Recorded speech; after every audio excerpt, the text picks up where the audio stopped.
This smells really good, y'all. This is pineapple sage that I just plucked off of my little pineapple sage bush. I'm gonna keep this.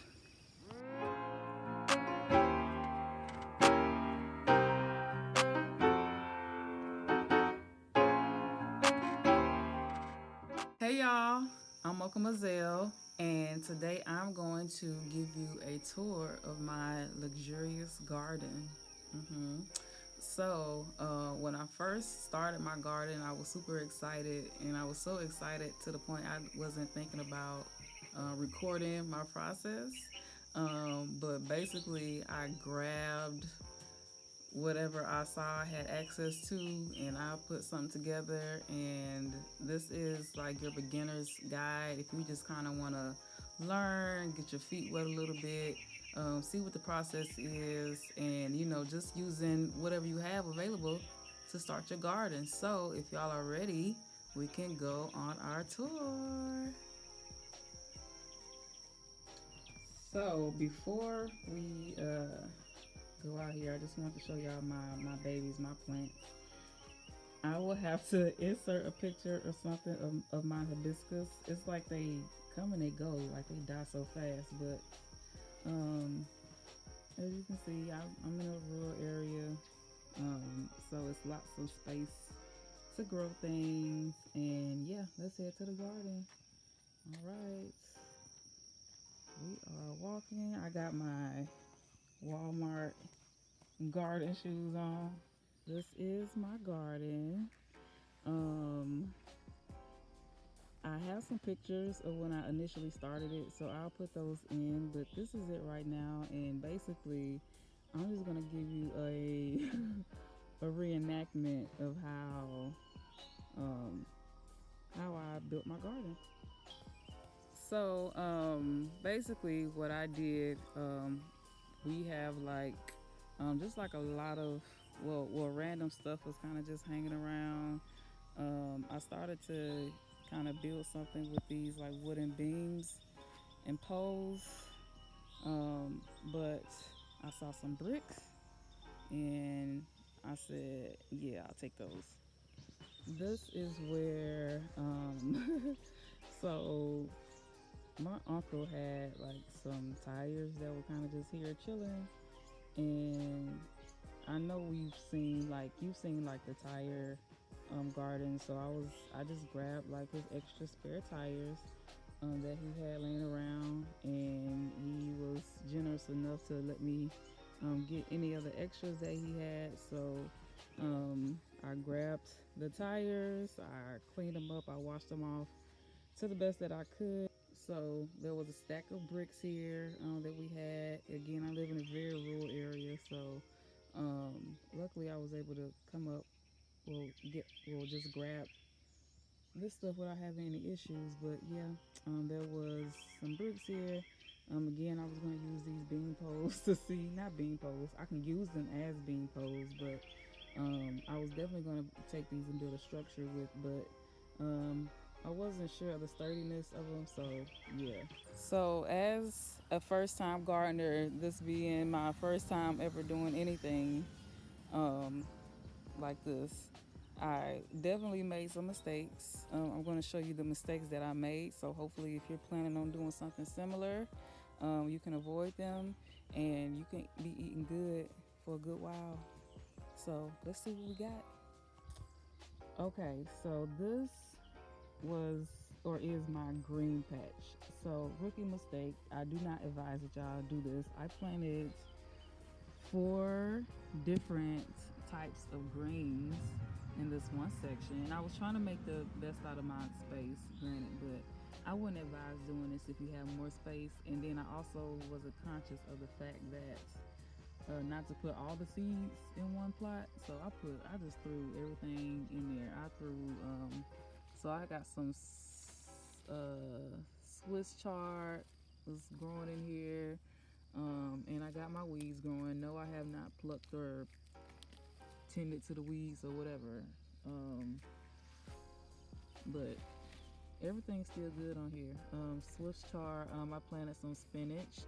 So something's been eating good off of my garden, but I don't mind. You know, it's for experiment purposes. You know, for learning how to grow and produce your own food.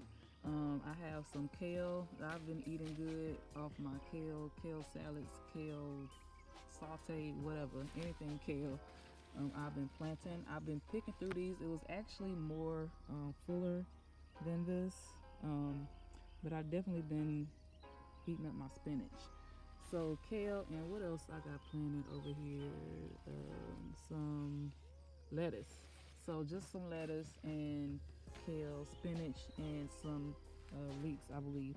I did not give them enough space to grow.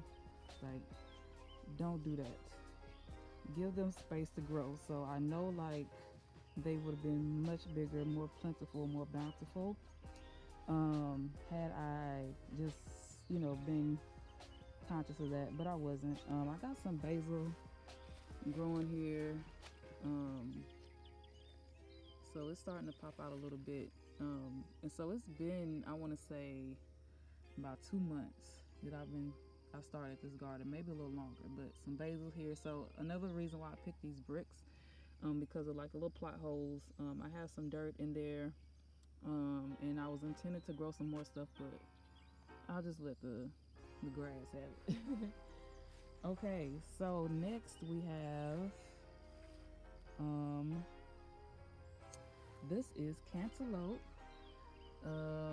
These are the cantaloupe flowers. So another rookie mistake is, so I was thinking, hey, I got, some, I bought them and I had them like one. I had like 6 little plants just going in a circle. They were really tiny. They were like really like baby plants. And I thought I had some extra room to plant some more stuff. As you can see, really ain't, I really kind of did those plants a disservice. They don't have room to grow. I didn't think about how they would vine out like this. So it kind of has overpowered anything else that was growing in there, which is fine. It was probably just some extra seeds or some spinach or something that I just threw in there. But these are my cantaloupes. They haven't started producing anything yet, but they have definitely grown. And now again, you'll see like the pictures of how it looked when it first started. These are some more greens. So yeah, I eat a lot of greens. I make like a lot of smoothies and things like that. And this is some. This is a green mix, Muscadine. I'm not sure if I'm pronouncing that correctly, but that's what that is.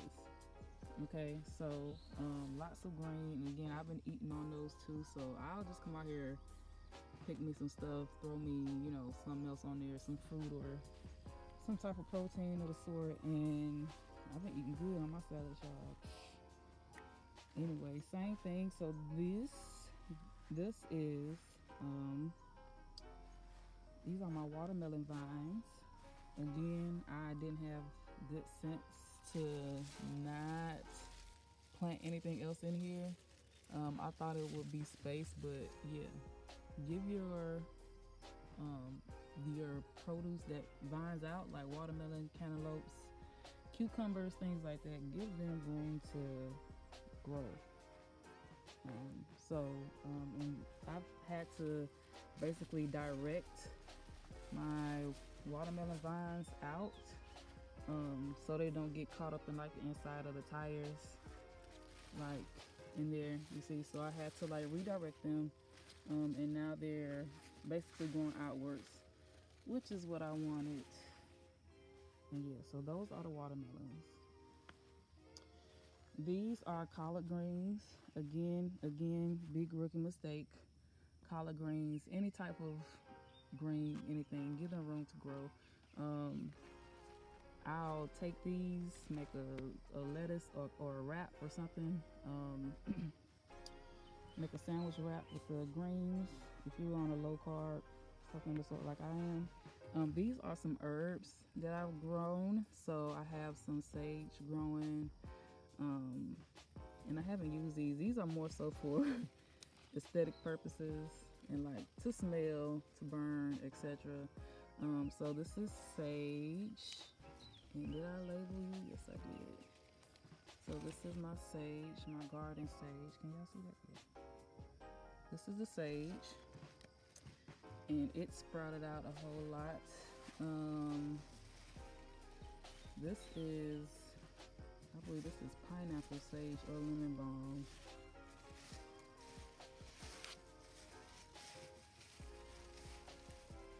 This is lemon balm, and it smells so good. I wish I could smell it. Can y'all smell it? Smell that. All right. And we have, this is the pineapple sage.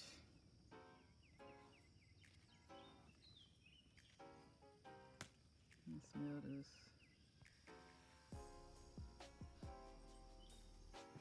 This smells really good, y'all. This is pineapple sage that I just plucked off of my little pineapple sage bush. I'm gonna keep this. And this, ladies and gents, don't look at my dying leaves. I feel like a horrible mother, but this was once a beautiful, strong, it still is. This is my beautiful, strong cilantro plant. I was not expecting it to bush up like this. Again, first time for everything. I guess it's blossoming.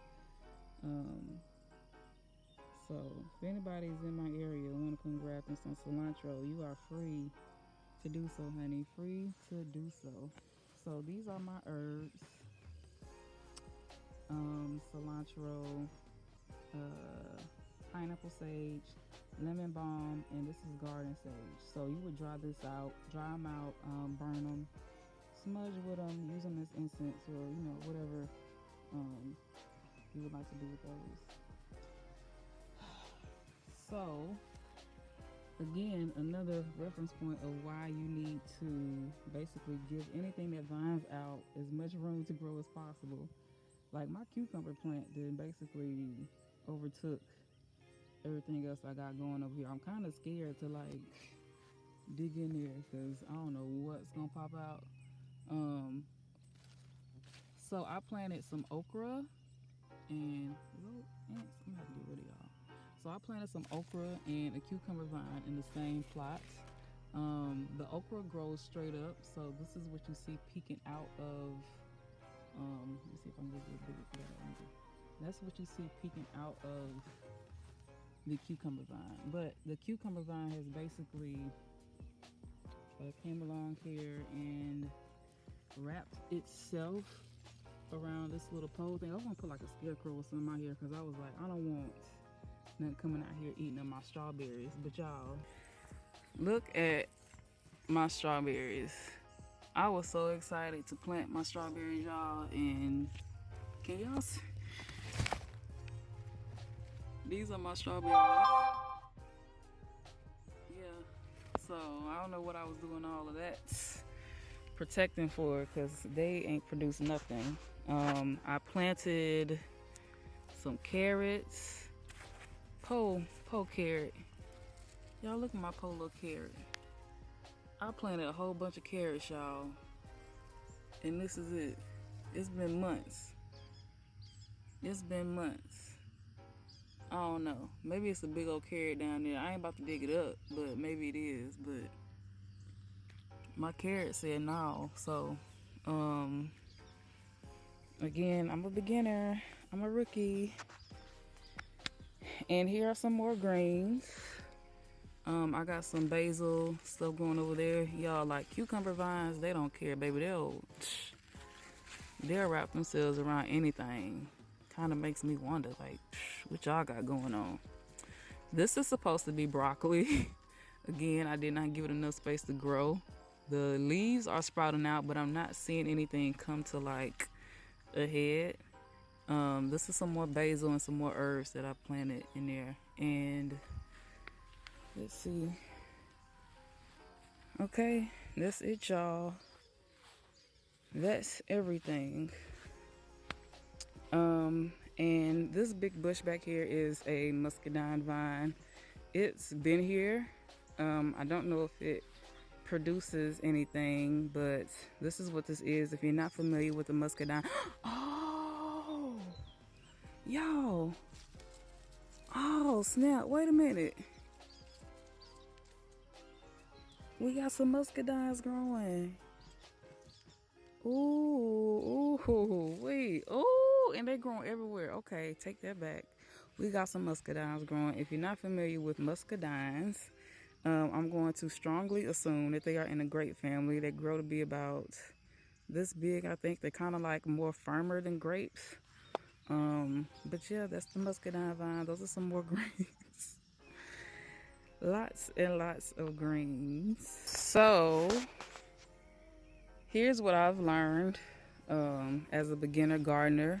Some tips to take away: give your stuff space to grow as much as possible. Again, I just grabbed what I could, and you don't have to make it anything complex. I was gonna go like to Lowe's or Home Depot and just buy like all this garden stuff, but honestly, I kind of like this better.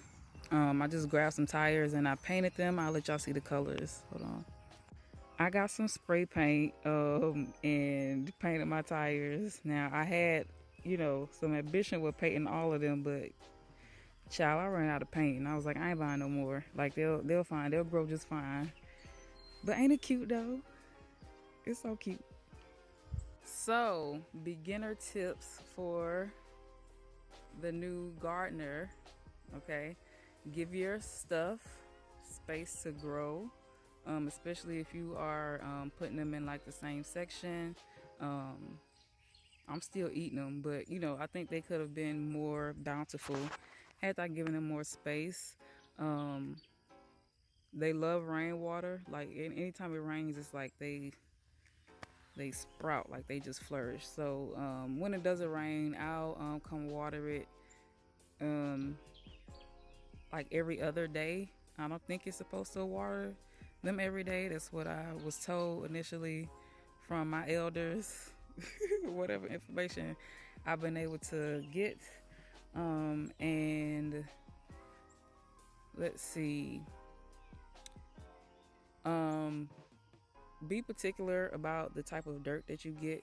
I noticed a difference, like I guess especially like in the growth process, with stuff that I had just kind of picked up. Like I just, I'm still figuring out soils and things like that. Um, don't get like the dirt that has like the hard chips and stuff in them. I don't know what it's called. Not mulch, but it's like get soil that's specifically for like garden soil. Some people say dirt is dirt, but I think my plants that have been in like the actual quality organic natural dirt are producing much better and healthier than the ones where I just got a random bag of soil and thought it didn't matter. But that's my prerogative. As you can see, this is the very beginning stage of my garden. These are my very much baby greens that I planted. This is like the first watermelon stem before they started to vine out, and more greens. This is when they started to sprout in a row, so you can start to see a little bit of its progression. This is the dirt that I was talking about. Don't get, the dirt with the rough stuff. These are my herbs that I planted, and this is when it started to initially come together. And now this is where we are, this bountiful green, lush, very cute garden. So it started off very simple, and just started with what I had, and voila, look at what we have. So that's my garden video. You don't have to be a master gardener. You don't have to be, this expert. Just, get you some seeds, get you some little seedlings, get some, containers if you can. And if you don't have any containers, find some random stuff you can put them in. Just make sure it has like an opening at the bottom or some holes so we'll have room to drain the water and grow in. Just do it. Just grab some random pots, whatever you got laying around that's not in use. You can like build like a little mini structure out of anything. Especially if you're just starting out, you don't know what you're doing just yet, and you don't want to invest like all of this money into something you're not really sure how it's gonna go just yet, just start with what you have. Um, and yeah, go from there. Like I was definitely making it like a more strenuous process than it needed to be in the beginning. But I really wanted to learn how to grow my own food and how to sustain myself. In the event that things go down, y'all know what I'm talking about. So especially like with Corona and COVID and like basically these events that happen that will put you basically in a situation to where you have to figure out your basic necessities. You definitely at least want to have some type of idea of like what the process is and how you can cultivate your land, like using what you have to do what you need to do. Definitely practice with that. So that's my 2 cents. Thank y'all so much for watching. Okay, again, you do not have to be a grandmaster gardener. You don't need a super duper vast amount of land. Honey, if you got anything and you can put some dirt in it, there you go. Voila, there's your garden. Water it, tend to it, let it grow, let it flourish. And see y'all later. Bye.